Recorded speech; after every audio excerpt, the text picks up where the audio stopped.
긴 연휴가 시작이 됐습니다.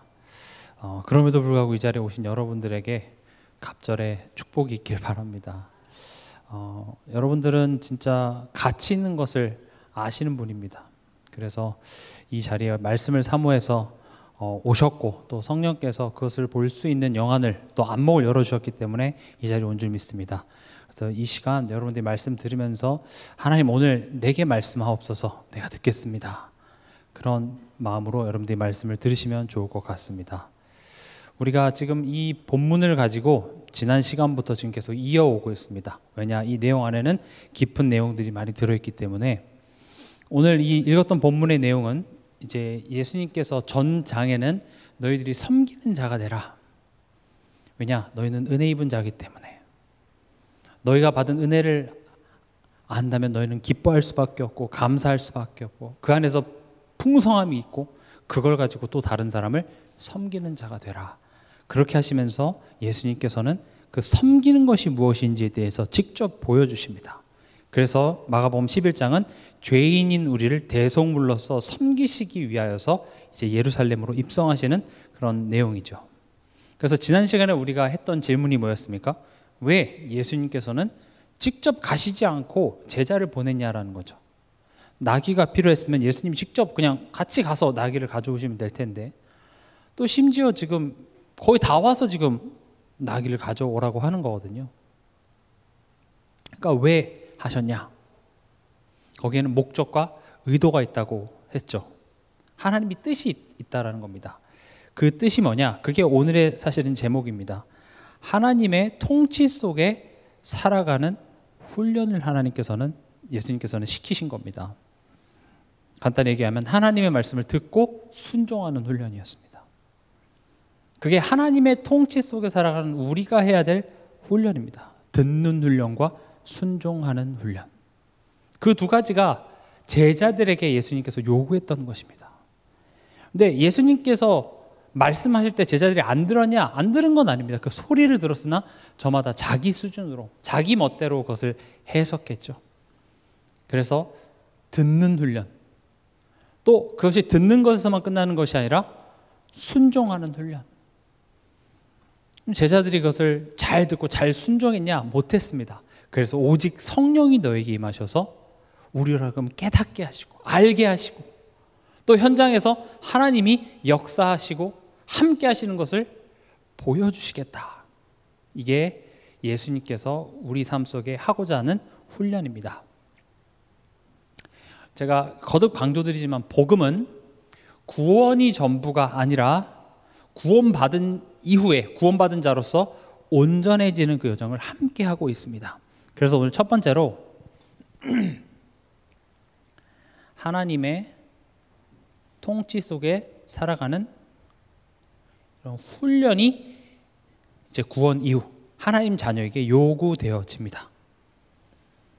그럼 왜 훈련을 받냐는 거죠. 왜 훈련입니까? 편하게 살면 안 됩니까? 로마서 8장 17절에서 18절에 이렇게 되어 있죠. 잘 아는 내용이지만 제가 읽어보겠습니다. 자녀이면 또한 상속자 곧 하나님의 상속자요. 이 문장만 봐도 우리가 생각할 내용이 깊게 있습니다. 나는 하나님의 자녀, 모든 문제 해결자 다 끝. 난 예수님 믿었고 그리스도 알고, 그렇게 해서 끝나는 것이 아닙니다. 그렇게 해서 구원을 받았고 하나님의 자녀가 됐다는 것은 엄청난 내용이나 이제 새로운 시작입니다. 너는 아들이 돼서 끝나는 것이 아니라 넌 이제 상속자야. 그러니까 뭐가 시작됩니까? 그리스도와 함께한 상속자니 우리가 그와 함께 영광을 받기 위하여 고난도 함께 받아야 할 것이니라. 성경은 이 내용을 아주 강조하고 있지만 많은 신앙인들은 이런 부분들을 불편해합니다. 편하게 가고 싶고 좋게 가고 싶고, 또 이 고난이라는 것이 무작정 힘듦을 참아내면 보상으로 준다는 게 아니라 배우는 겁니다. 내게 유익한 겁니다, 사실은.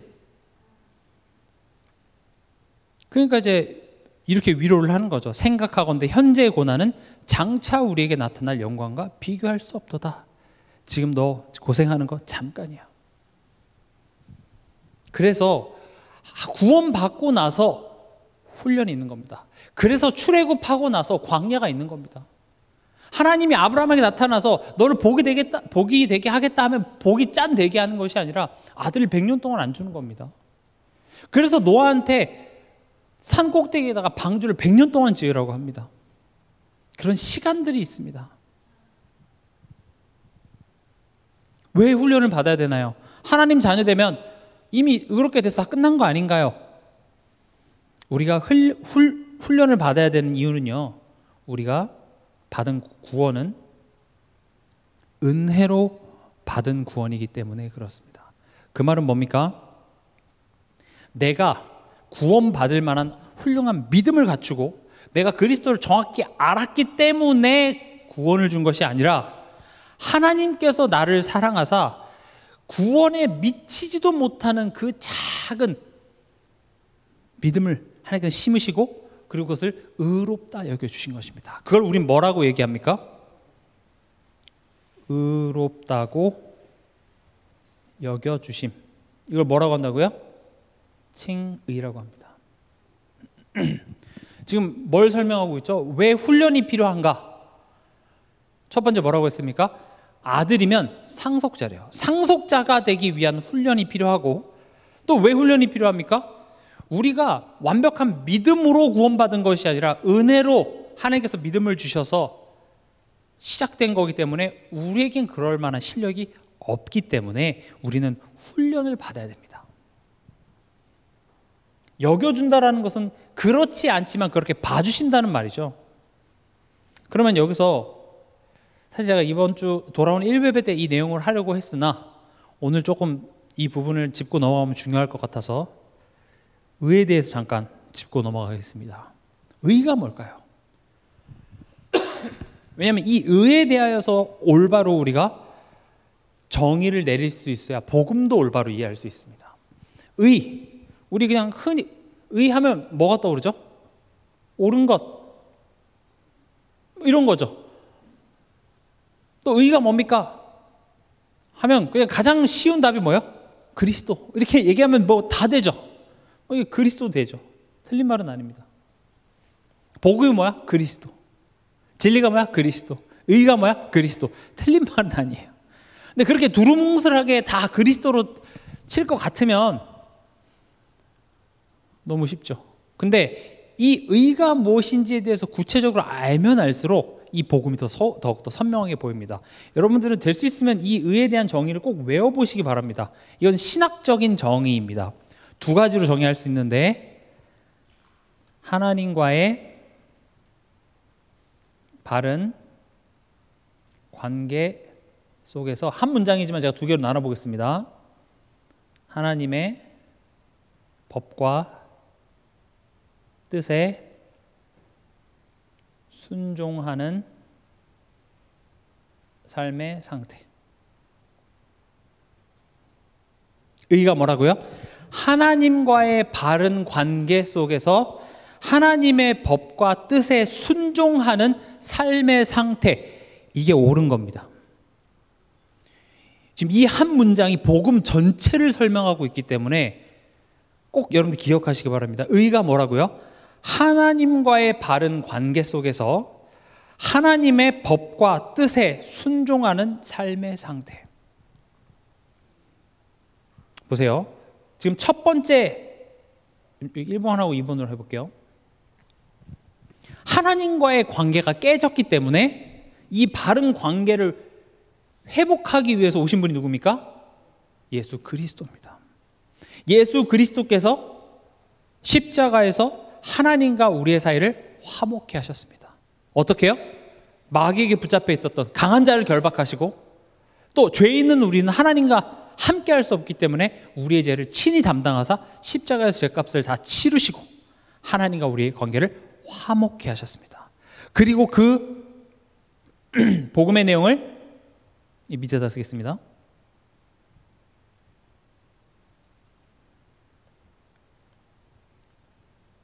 은혜로 우리에게 믿음을 주셨죠. 그래서 우리가 뭐가 됐습니까? 자녀가 됐습니다. 바른 관계가 회복된 겁니다. 그러니까 우리가 의하면, 그리스도 하면 이 부분만 자꾸 생각한다고요. 예수 그리스도께서, 틀린 말 아닙니다. 그러나 이게 전체 그림은 아닙니다. 하나님과의 바른 관계를 회복하시는 데 있어서 예수 그리스도로 말미암아 우리가 바른 관계가 회복된 것입니다. 그런데 의는 거기서 끝난 것이 아닙니다. 보세요. 너희는 먼저 그의 나라와 그의 의를 구하라 했을 때 의는 이미 이루어진 건데 뭘 또 구합니까? 라고 이야기를 하잖아요. 그 의를 우리가 한 면만 지금 자꾸 봐서 성경에서 말하는 의에 대한 전체 그림을 보지 못하니까 이게 성경이 이해가 안 되는 거거든요. 뭐 이미 의 구해졌는데 의롭다 칭함 받았는데 뭘 의를 구하냐? 우리 이해가 안 되잖아요. 바른 관계 속에서 그다음 두 번째 뭐가 나옵니까? 하나님의 법과 뜻에 순종하는 삶의 상태가 나오는 겁니다. 그러니까 바른 관계가 됐기 때문에 자녀는 이제 옛것의 끝이자 새로운 시작이 되는 겁니다. 그러니까 이 앞에 부분이 뭐예요? 칭의입니다. 로마서 3장 28절 제가 읽겠습니다.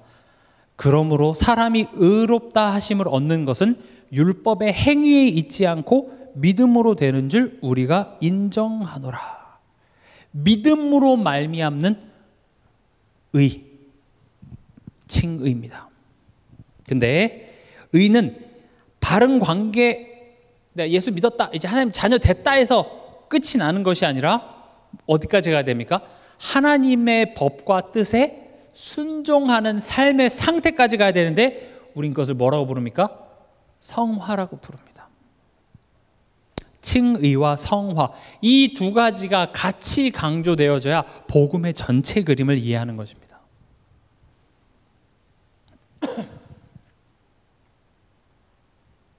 뭐 성화에 대해서는 강조하는 부분이 너무 많지만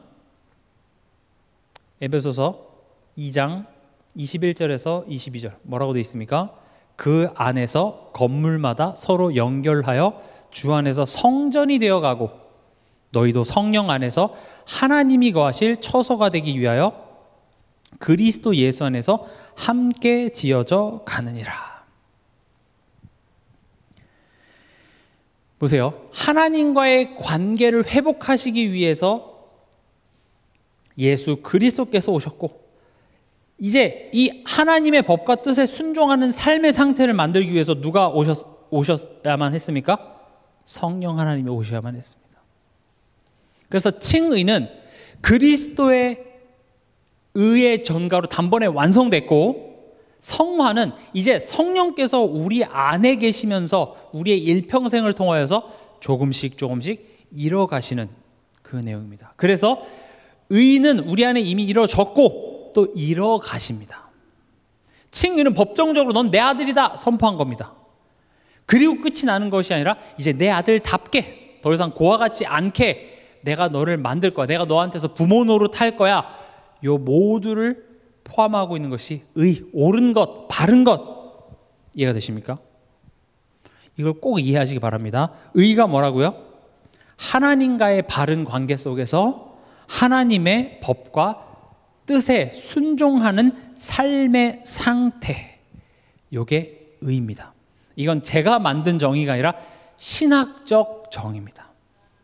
이렇게 얘기했을 때 아, 의는 이것입니다 라고 우리보다 훨씬 훌륭하고 천재적인 그런 우리의 선배 신학자들이 성경 전체를 보고 의를 이렇게 딱 정해 놓은 겁니다. 우리는 개혁주의 신앙을 따르죠. 그래서 지금 좀 말이 어려운 걸 제가 이렇게 푼 겁니다. 왜냐, 이런 부분들이 성도들이 제대로 정리되어져 있지 않으면요 신앙생활이 굉장히 치우쳐져 있습니다. 여러분들이 어디 예전 교단에서 집회 가고 이럴 때 성화 이런 단어를 들어본 적이 있습니까? 별로 없죠. 그냥 구원 받았다, 의롭다 했다, 믿음으로 구원 받는다, 끝났다, 그냥 그런 이야기만 했지 실제적으로 우리 삶 속에 하나님의 말씀과 뜻에 순종하는 어떤 그런 삶에 대해서는 이야기를 하지 않았어요. 그래서 복음은 맞는데 뭔가 내 삶의 변화가 없고, 복음은 맞는데 뭔가 모르게 이렇게 불편하고 하나 되지 못하는 이런 일들이 벌어진 것이 이게 균형 잡게 우리가 복음을 보지 못해서 그렇습니다. 그래서 조금 어려울 수 있으나 제가 여러분들에게 자꾸 강조하는 이유가 바로 여기에 있습니다.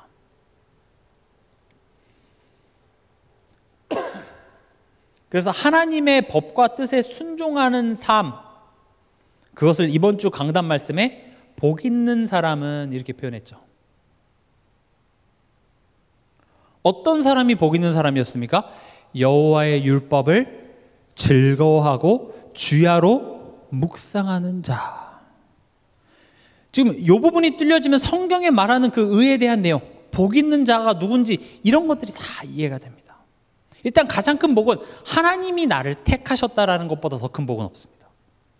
아브라함이 훌륭해서가 아니라, 그렇죠? 창세기를 여러분들이 이렇게 쭉 봐도 인간이 타락하고 네피림 시대가 찾아오고 바벨탑을 짓고 뭐 이러다가 갑자기 뜬금없이 누가 등장해요? 아브라함이 틱 등장해요. 그리고 하나님이 아브라함이 뭐 교회를 열심히 다녔고 뭔가 열심히 한 게 아니라 그냥 하나님이 아브라함을 택해서 내가 너로 말미암아 너를 보게 되게 하여 천하 만민이 너로 말미암아 보게 되게 하겠다. 너의 후손을 통하여 내가 메시아를 보내주겠다. 은혜죠. 아브라함이 뭔가 대단한 실력을 쌓아서가 아니라 하나님이 아브라함을 택하셨습니다. 이거보다 더 큰 복은 없습니다. 그러나 그렇게 아브라함을 택하셨더라 하고 창세기가 끝난 게 아니라 거기서부터 이제 뭘 만들어냅니까? 복 있는 사람을 만들어냅니다. 하나님이 안 될 것 같은 상황 속으로 집어넣고 내가 가라 그랬으니까 가봐. 이거를 만들어내시죠. 갈 만한 곳을 가는 게 아니잖아요. 하나님 따라갔는데 기근이 찾아오고요. 하나님 따라갔는데 뭔가 내 아내를 뺏길 것 같은 위기 속으로 들어가고요. 하나님 따라갔는데 아이가 생기질 않고요. 근데 하나님께서는 나타나셔서 그 문제를 해결해 줄 생각은 안 하고 내가 하나님이야. 내가 여호와야. 하늘의 별을 봐. 바다의 모래알을 봐봐. 이런 식으로 하나님의 말씀에 순종하도록 내가 믿을 만한 하나님이라는 그 사실을 자꾸 아브라함에게 훈련을 시킵니다. 왜냐? 하나님은 의롭다 여겨주시고 그 의롭다고 선포하신 것을 하나님께서는 완성해 내시더라는 겁니다. 순서가 그렇게 됩니다. 난 너 의롭다고 여겨주시고 의롭지 못한 상태가 된 게 아니라 하나님께서는 의롭다 여겨주시고 마침내 그것을 완성해 내더라는 것이죠. 그래서 훈련이 있는 겁니다. 그래서 광야가 허락되는 겁니다. 그래서 우리 삶에 내가 하나님 자녀고 내가 뭘 잘해도 문제가 끊이지 않는 이유가 결국 이걸 만들어내려고 합니다. 우리를 복 있는 사람으로. 이 내용을 꼭 기억하시기 바랍니다. 이런 내용을 여러분들이 이렇게 깊게 묵상하고 생각할 때 한 주간에 내게 이렇게 다가오는 어떤 문제나 만남들이 조금 다르게 해석되어지고 다르게 보여지길 저는 바랍니다. 그래, 지금 이런 힘든 시간들, 이런 힘든 과정들이 안 힘들어야 된다는 게 절대 아니에요. 보세요. 염려가 찾아오고 걱정이 찾아오는 것은 뭐의 열매라고 했죠? 하나님 믿지 못한 것의 열매죠. 근데 포인트는 염려를 안 하려고 하지 마시라고요. 더 정확히 말하면 염려 안 하려고 해도 염려가 안 될 수가 없습니다. 그렇죠? 근데 복 있는 사람은요, 그 염려가 뭘 만들어내냐? 하나님을 바라보게 만듭니다. 내 안에 불안이, 내 안에 염려와 짜증으로만 끝나는 것이 아니라 그 짜증 때문에 내가 할 수 있는 것이 아무것도 없기 때문에 속상함이 어디로 이끌어요? 하나님께로 이끌어요. 내 자신을 돌아보게 하고 하나님께로 이끈다라는 거죠. 그래서 내가 하나님을 의지하고 하나님을 알기를 힘쓸 때 염려 또한 안 하게 된다라는 것이지, 염려했네? 나 죄 지었네? 그러면서 스스로 난 죄인이야 이런 이야기가 아닙니다. 그래서 제가 엑스레이에 비유했죠. 내 삶 속에 증상들이 나타난다니까요. 그럼 왜 자꾸 내가 증상이 나타나죠? 그럼 그 증상을 없애려고 하는 게 아니라 그런 증상들이 나타났을 때 성령께서는 그 증상은 결국 하나님 관계 점검해봐로 이어진다고요. 이해가 되십니까? 그래서 화를 안 내려고 화를 뭐 억지로 낼 필요는 없으나 화가 자꾸 난다면 그 화를 내 배우자에게, 내 자녀에게, 엉뚱한 사람들에게 풀지 말고 내 자신에게 풀지 말고 그렇게 화날 수밖에 없는 나의 상태를 가지고 하나님 앞으로 나가자는 거죠. 하나님 무슨 말씀하십니까?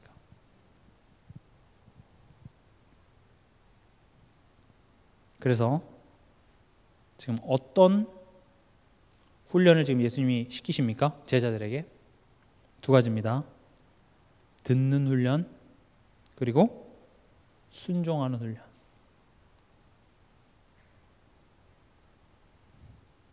듣는 훈련은 우리가 지난 시간에 제가 말씀드렸습니다. 듣는다. 왜냐? 나를 향한 뜻이 있는 하나님이시기 때문에 그렇습니다. 나 하는 거에 따라서 하나님이 복 주고 안 주고가 아니라 애초에 하나님이 나를 향한 뜻이 있어서 내가 어떻게 하느냐에 따라서 뜻이 바뀌어지는 것이 아니라 네가 어떻게 하든지 간에 내가 널 이끌어낼 거야. 내가 널 이렇게 만들 거야. 뜻이 있다고. 그래서 그 하나님 말씀을 들어야 됩니다. 그리고 하나님은 말씀으로 일을 하십니다. 말로 하시죠. 말씀으로 하시기 때문에 우리는 하나님의 말씀을 들어야 됩니다. 그러나 우리는 왜 못 듣습니까? 듣지 못하는 그런 나의 상태, 여러 가지 나의 소리가 있고 하나님을 믿는다고 하지만 내 말만 하는 그런 우상들을 우리는 사실은 섬기고 있는 우리의 그런 상태, 그런 부분들을 지난 시간에 얘기하면서 듣는 훈련에 대해서 말씀했습니다. 그럼 오늘은 순종의 훈련이죠.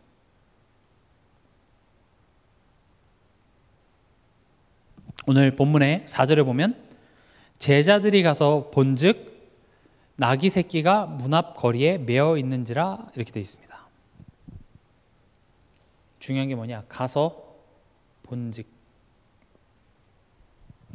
지금 예수님의 요구는 뭐 그냥 가서 나귀 좀 가져와. 예수님이 나귀를 사서 예수님이 묶어놨는데 야, 그거 내가 줬다 묶어놨는데 너네가 좀 가져올래? 그럼 문제가 되지 않아요. 근데 예수님이 돈을 주는 것도 아니고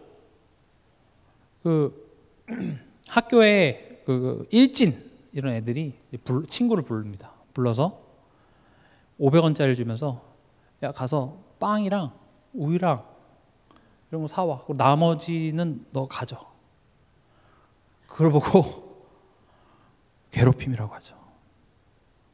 돈을 주면서 얘기하면 신부는 갔다 오겠지만 500원 갖고 요즘 살 게 있습니까?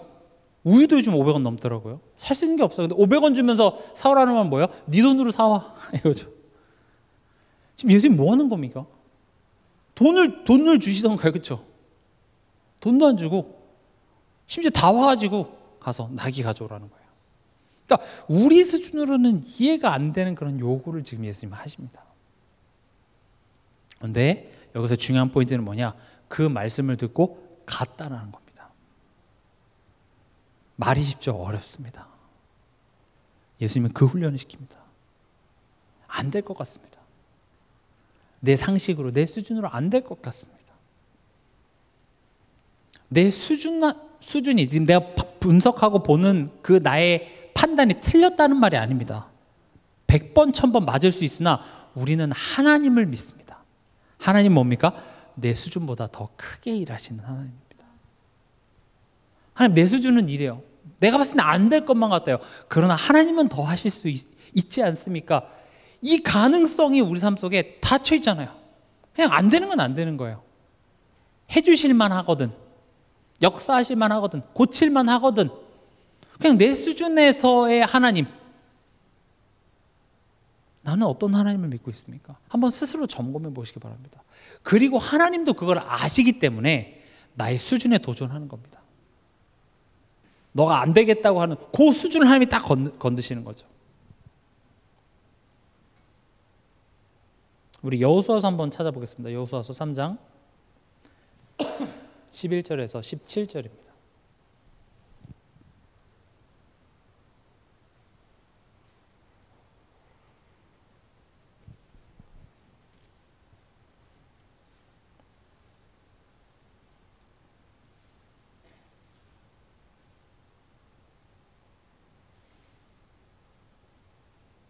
(11절에서) (13절) 먼저 읽어보겠습니다. 보라, 온 땅에 주의 언약궤가 너희 앞에서 요단을 건너가나니 이제 이스라엘 지파 중에서 각 지파에 한 사람씩 12명을 택하라. 온 땅에 주 여호와의 궤를 맨 제사장들의 발바닥이 요단 물을 밟고 멈추면 요단 물 곧 위에서부터 흘러내리던 물이 끊어지고 한 곳에 쌓여 서리라. 여기까지만 읽어보겠습니다. 지금 11절에서 13절은요 하나님의 말씀인데 이것을 미리 주시죠. 지금 요단강을 건너가야 됩니다. 근데 어떻게 가냐? 이스라엘 지파 중에서 각 한 사람 12명을 택해서 건너가는 거예요. 그리고 여호와의 궤를 맨 제사장들의 발바닥 그 언약궤가 먼저 요단강에 들어가라. 그러면은 물이 위에서 흘러던 물이 멈춰지고 거기를 건너갈 수 있을 것이다 라고 말씀이 주어졌습니다. 그리고 이제 14절에서 15절 읽어보겠습니다. 백성이 요단을 건너려고 자기들의 장막을 떠날 때에 제사장들은 언약궤를 메고 백성 앞에서 나아가니라. 요단이 곡식 거두는 시기에는 항상 언덕에 넘치더라. 궤를 맨 자들이 요단에 이르며 궤를 맨 제사장들의 발이 물가에 잠기자. 이게 뭡니까? 순종입니다. 지금 15절에 요단, 그러니까 이 시기는요, 시기적으로 가뭄이 있어서 그냥 자연 현상, 그때는 물이 좀 적어서 멈춘 게 아니라 오히려 이때는 어떤 때예요? 항상 언덕에 넘칠 정도로 오히려 강이 범람했으면 범람했지 강이 멈추는 일은 없다는 겁니다. 시기적으로도 안 되는 상황 속에 누가 앞장을 섭니까? 백성 앞에? 제사장들은 언약궤를 메고 백성 앞에 섰습니다. 16절에서 17절 읽어보겠습니다. 곧 위에서부터 흘러내리던 물이 그쳐서 사르단에 가까운 매우 멀리 있는 아담성읍 변두리에 일어나 한 곳에 쌓이고 아라바의 바다 여매로 향하여 흘러가는 물은 온전히 끊어짐에 백성이 여리고 앞으로 바로 건널새 여호와의 언약궤를 맨 제사장들은 요단 가운데 마른 땅에 굳게 섰고 그 모든 백성이 요단을 건너기를 마칠 때까지 모든 이스라엘은 그 마른 땅으로 건너갔더라. 아멘. 지금 여기 이제 그 말씀의 성취를 이야기를 합니다.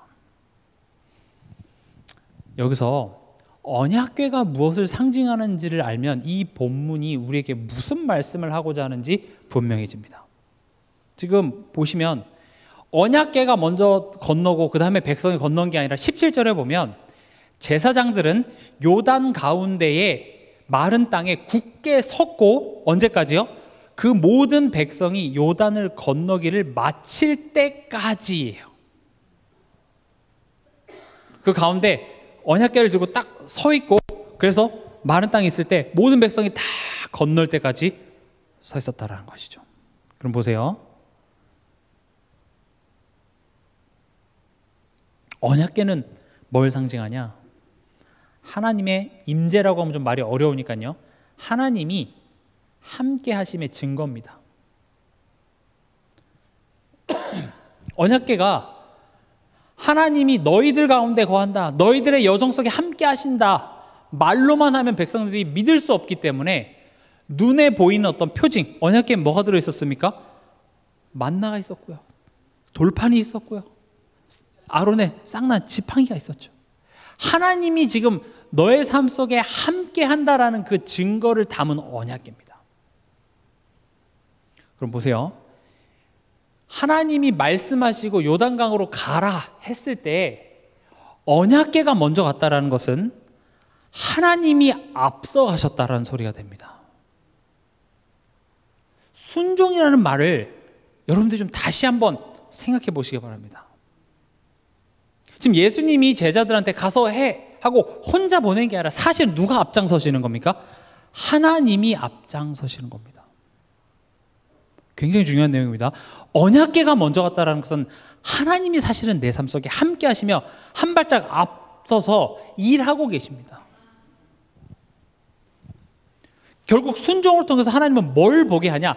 내가 너의 삶에 함께하고 있고 역사하심을 보게 하는 것이지, 이스라엘 백성들의 어떤 훌륭한 믿음이 요단강을 가른 것이 아니라 하나님이 갈라놓고 내가 너의 삶에 함께하고 일하고 있음을 너를 통해서 보게 하는 겁니다. 이스라엘 백성들이 대단한 믿음이 있었겠습니까? 없었습니다. 그래서 누가 앞장서는 겁니까? 언약궤가 앞장서는 겁니다. 예수님은 제자들을 보내셨지만 하나님이, 성령이 함께, 심지어 미리 가서 구체적으로 얘기했잖아요. 가면 묶여 있을 거야. 또 물어보면 주가 쓰시겠다고 해. 그럼 줄 거야. 미리 세팅 다 해놓고, 지금 예수님이 귀찮아서 보내는 게 아니에요. 가서 뭘 보라는 거예요? 내가 너의 삶에 함께 하고 있어. 내가 너의 삶 속에 역사하고 있어. 이거를 보라는 겁니다. 그것을 보기 위해 보내십니다. 추석이죠. 우리의 삶에, 우리의 가정에, 또 우리의 가문에 하나님께서는요, 순종하라는 말은 하나님이 지금 너 일단 가서 해봐. 너가 가서 내 말 순종하면 이렇게 뭐 역사해 줄게가 아니라 하나님이 먼저 가 계십니다. 미리 가 계십니다. 그리고 그 순종을 통해서 하나님이 요구하시는 건 하나예요. 내가 앞서서 일하고 있어. 사원에 눈을 띄워줬더니 어땠습니까? 불말과 불병거가 도단성을 둘러싸고 있는 아람 군대보다 훨씬 많았어요. 그게 보여지는 겁니다. 아, 하나님이 나 앞서 가 계시는구나. 하나님이 일하고 계시는구나. 그거 보라고요.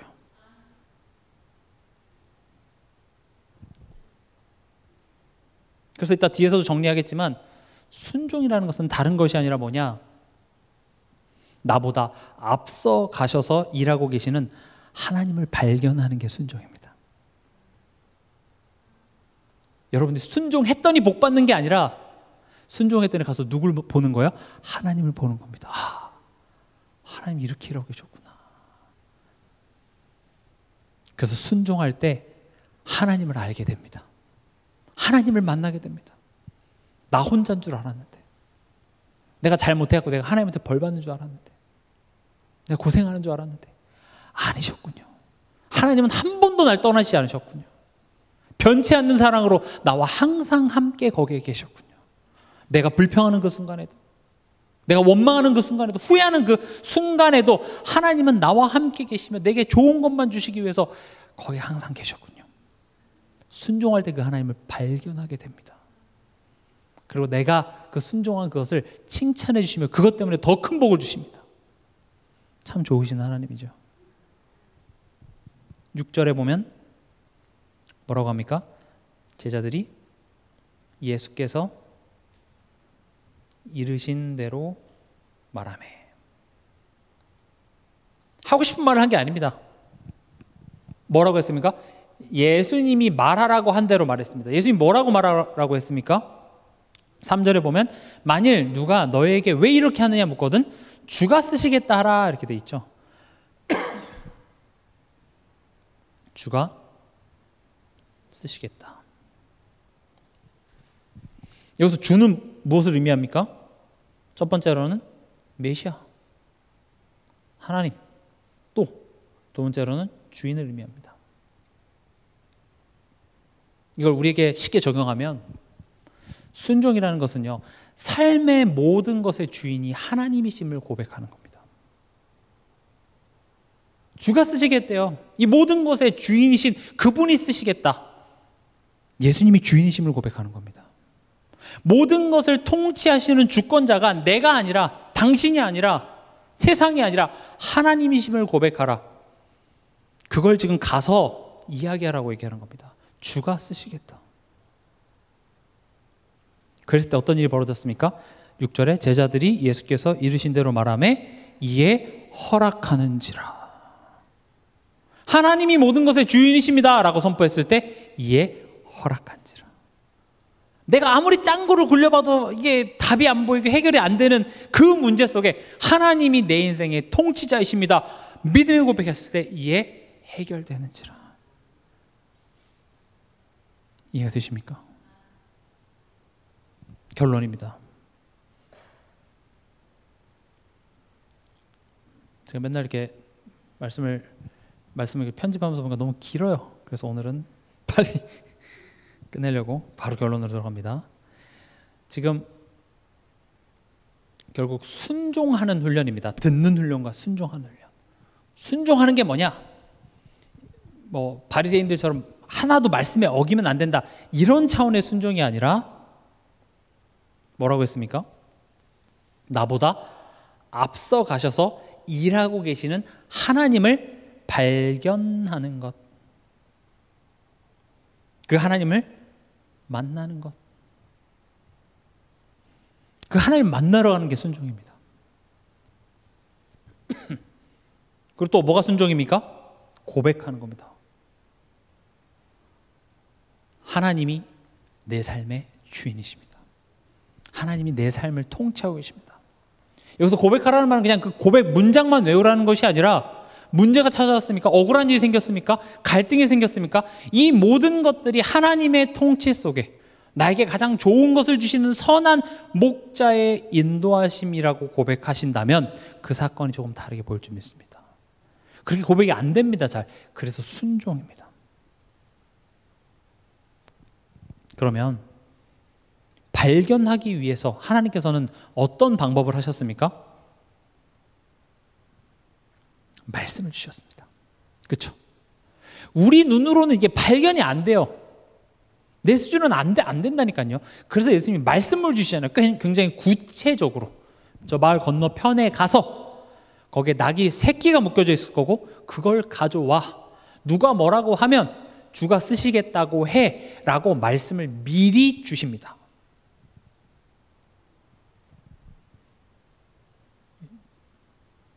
그럼 보세요. 예배에 가야 말씀 들을 거 아니겠어요? 그렇죠? 순종, 이거는 그냥 무조건 말씀 하나 토시도 안 어기고 지키는 그런 차원이 아니라 말씀으로 이번 한 주간 또 이번 내 삶 속에서 지금 하나님이 하실 일들을 미리 알게 하시는데 예배에 가지 않으면 들을 수가 없습니다. 예배 가야 듣죠. 또 들어도 나의 말씀이라고 깨달아줘야 되겠죠. 이 모든 스텝에 누가 역사하셔야만 합니까? 성령의 역사.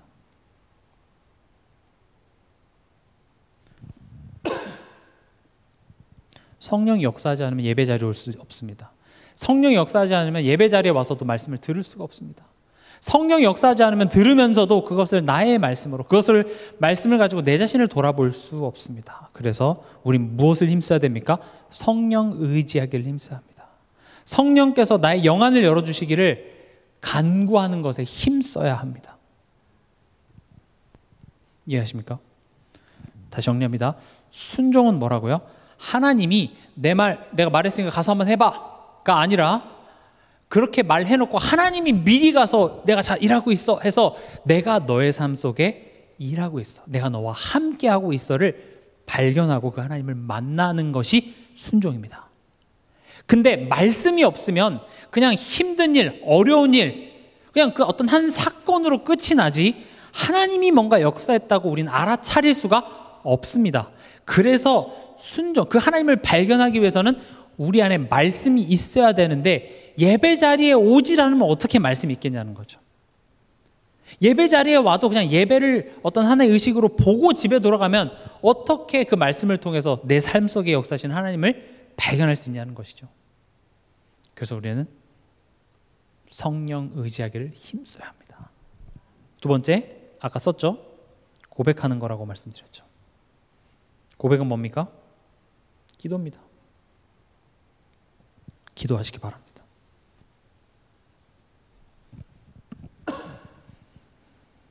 하나님이 하셔야 합니다. 하나님 내게 힘 주시옵소서. 하나님이 하셔야 됩니다 라는 말은 난 아무것도 안 할 테니까 하나님이 다 알아서 해주세요가 아니라 하나님 내게 힘을 주시옵소서.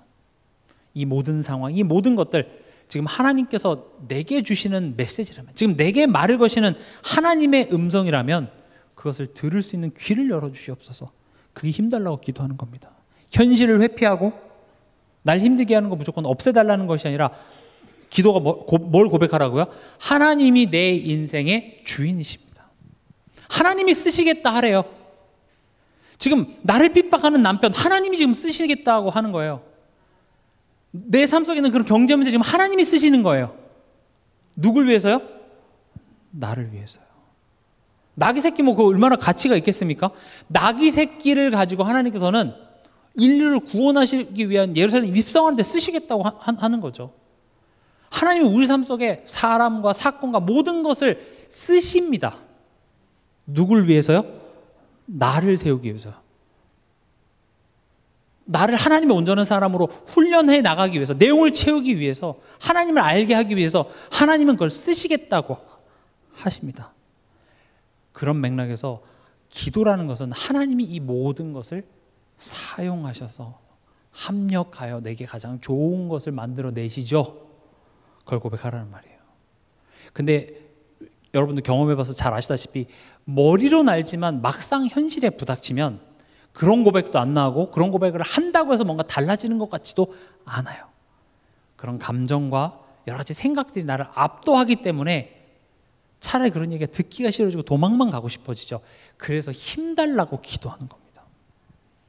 오늘 밤 여러분들이 그 힘달라고 기도하십시오. 지금 하나님은 이번에 추석 명절 여러분들의 가문으로 지금 보내십니다. 나의 아픈 과거가 있고 상처가 있는 그 현장, 그 만남 속으로 여러분들을 보내십니다. 가서 살아남아라, 잘해, 내 말 잘 듣고, 이런 차원이 아니라 내가 너보다 앞서 가서 내가 일하고 있을 거야. 그곳에서 역사하고 있는 나를 발견해. 넌 혼자 가는 것이 아니야. 내가 너와 함께 하고 있어. 내가 너를 애굽에서 인도하여 낸 나 여호와니라. 죄와 사망에서 건져낸 내가 너의 하나님이야. 내가 너를 구원하기 위해서 내 아들을 십자가에 못 박은 너를 사랑하는 너의 아버지 하나님이야. 그럼 내가 너와 함께 있어. 그것을 발견하는 추석이 되길 바랍니다. 그래서 이번 한 주간도 또 돌아오는 그 추석에서도 이 내용을 깊이 누리며 듣는 훈련과 순종하는 훈련, 승리하는 그런 한 주간 되시길 주님 이름으로 축원합니다.